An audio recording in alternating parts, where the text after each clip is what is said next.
Maglalagay tayo ng azola mga mimasor. Ayan.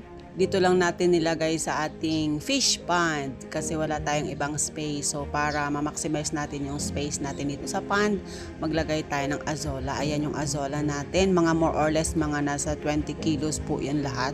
So mura lang dito sa probinsya mga mimasor yung azola. At saka may halo po yan na konting duckweed mga madams ko.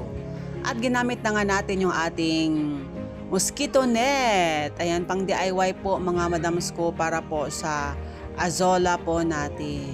Ayan. Kasi medyo masikip dyan kasi nga nasa single size lang po ang net na yan. So nagdagdag tayo ng medyo malaking net. Yan, as you can see, ito, family size na po ito na net mga madams ko. Nilagay natin dito yung ibang azola natin. At saka may duckweed po ito mga mimasor na kahalo. Ayan siya mga madams ko. So malaking tulong yung azola para po sa makatipid tayo sa feeds natin para sa isda at saka sa mga chickens natin mga madams ko. So yung azola, pagka ginamit natin ito, makakatipid tayo ng almost 70% of our feeds. At ayan, sinubukan natin sa ating isda, yung mga natirang azola natin. At ayan, as you can see, gumagalaw po yung azola. Kinakain po nila mga madams ko.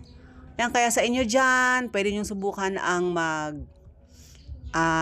alaga, mag-farm ng azola mga mimasor para makatulong na rin sa inyo. Ayan.